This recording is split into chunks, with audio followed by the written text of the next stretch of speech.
Здравейте!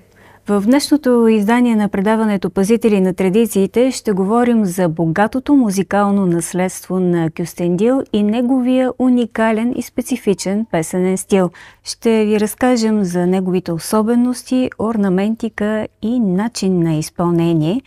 Ще говорим, разбира се, и за различните поколения певци, как те са променяли и добавили нещо в този традиционен музикален изказ. А за мой събеседник съм поканила госпожа Светла Цветкова, изследовател на българския фолклор, преподавател по народно пеене, автор на няколко сборника с песни от Шуплука и още какво, госпожо Цветкова, можем да добавим към вашата визитка? Диригентска работа, изпълнителска работа. Но вие сте родом от Кюстендил, нали? Познавате в детайли кюстендилската народна песен. Какво я отличава от песните в останалите фолклорни области? Аз бих искала да кажа първо, че Кюстендилския регион попада в южната част на музикално-фолклорната област Средна Западна България и поради това в основата си има предимно шопски облик, но с преселниците от Кратовско, Щипско, Паланичко в звучението на кюстендилската песен се долавят и влияния от мелодиката, ритмиката на македонските песни, може би. А пък на юг граничим с Пиринската фолклорна област, така че и от тук се наблюдават, макар и незначителни влияния. Всяка преходна област, така или иначе, взаимодейства с съседните на нея области. Тази малка фолклорна област, Кюстендилската, се разделя на 4 подобласти. Разкажете ни кои са те. Да, Кюстендилския регион се дели на 4 подобласти. Кюстендилска котловина, Краище, Каменица и Пиянец, като всяка има свои отличителни черти. Говорим за музикалния фолклор, говорим за текстовата основа на музикалния фолклор и така, тези 4 подобласти бяха като моя мисия да направя и музикални илюстрации чрез сборниците, които съм публикувала във времето. А сега предстои 4-тия сборник "Пиянец". Но нека да бъдем малко да влезем в детайлите. Какво е специфичното, наистина уникалното за кюстендилското пеене?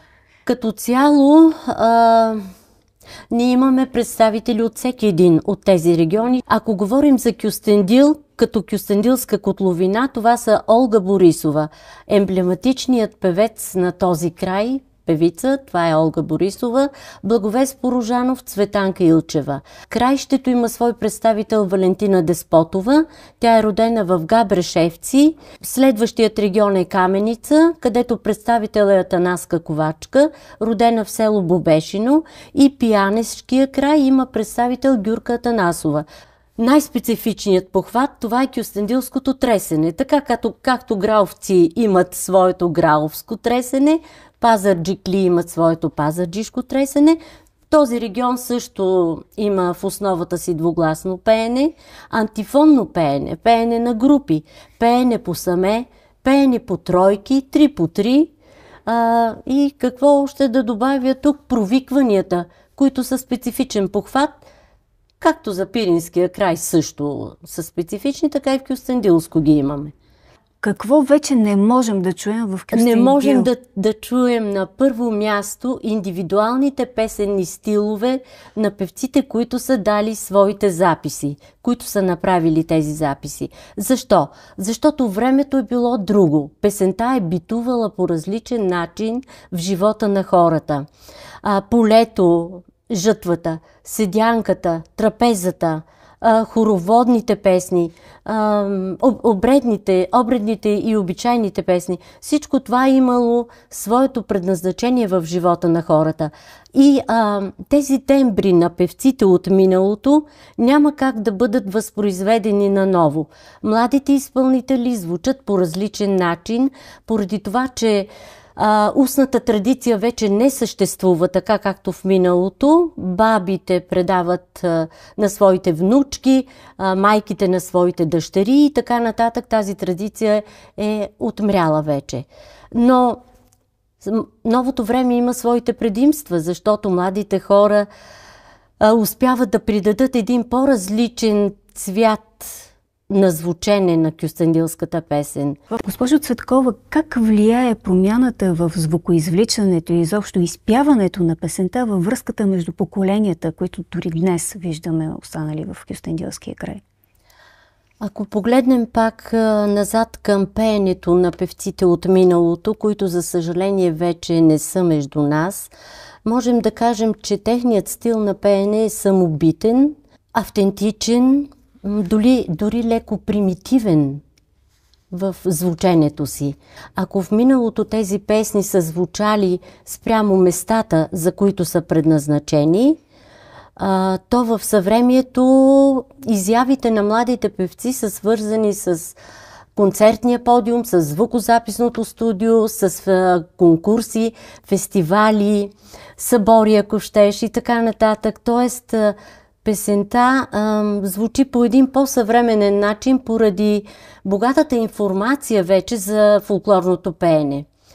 Преподавателите се стремят да направят по-съвършени гласовете на тези изпълнители, поради което ги лишават пък от онази истинска автентичност, с която са звучали в миналото, т.е. те ги култивират по някакъв начин. Тук вече, когато заговорите за преподавателска дейност, за вас кое е най-голямото предизвикателство, когато дойде едно дете от кюстендилския край и вие познавате този стил на пеене в детайли?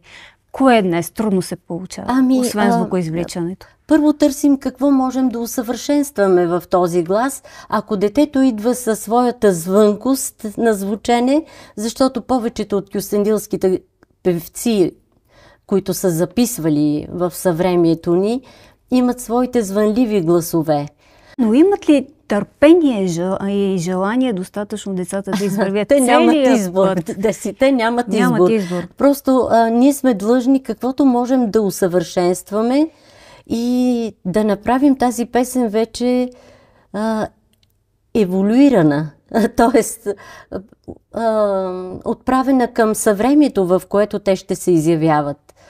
И по този начин стават по-професионални изпълнители.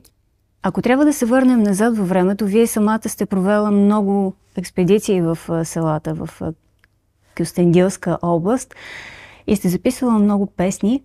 Може ли да се каже, че имате любимо място, това, което най-много на вас ви докосва сърцето? Всъщност аз съм участвала в една експедиция. Тя беше осъществена в началото на 90-те години и за радост сме обходили Пиянец. Селата Кадровица беше едното от селищата, където се застояхме малко повече, Сгурово. Така че за следващата книга вероятно ще трябва да отворя тетрадките си, това, което съм записала, и да пусна касетите, които тогава с касетофон трябваше да записваме. Заговорихте за книгите си. 4 книги стоят пред нас и всички те са с песни от Кюстендилския край. Значи това е от Кюстендилската котловина, Черешчица род родила. Това е От краището книга, Пойде Марко добър юнак. И Ети и Гличе е последната книга, която е свързана с заглавието на песента на Атанаска Ковачка, Ети и Гличе. А пък това според мен е най-ценната книга, Стойно ми мала и моме, с рефренче от песента на Олга Борисова, с картината на майстора, която илюстрира двугласното пеене на Кюстендилския регион и обхваща цяла средна западна България. За тази книга тя е наистина безценна и там всеки, който търси да се докосне до репертуара на вече познатите или не толкова познати изпълнители, може да я разлисти. Но нека да поговорим за последната ви книга, Ети и Гличе. Да. Вътре има 100 песни, част от тях са от вашия личен архив, част от тях са допълнени от архива на Българската академия на науките. Мога да кажа, че тази книга обхваща Каменица. Може би 9 села са представени чрез песните в тази книга. Наложи се да ползваме материал от Васил Стойн, от неговия сборник образец Народни песни от Западните покрайнини, Разбира се, селищата са тези от региона на Каменица. Наложи се и от музикалния архив на Института за изследване на изкуствата Камбан да ползваме песни, които е записала Райна Кацарова през 935-37 година. И само 50 песни има като мои нотации вътре от записите на Елена Стойн, на Николай Кауфман, Иван Комичин, записи от ролки. Това ли е начина да се съхрани и да се запечати за поколенията напред българския фолклор? Да, това е един от начините. Другият начин е, слава Богу, записите на певците и така, и школите, които допринасят за това, на колегите Адела Харалампиева, Гергана Борисова, Слава Соколова. Това са така приемниците на онзи стил, който е битувал в Кюстендилския край. Знаете ли, ще ви споделя, когато подготвях това предаване, първоначално бях написала в анонса си, че това е един изчезващ стил.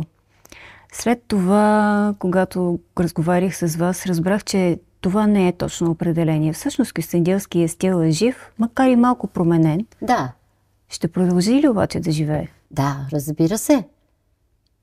Препоръката ви обаче към младите наследници каква е? Към младите да не посягат към промяна по отношение на мелодика, орнаментика.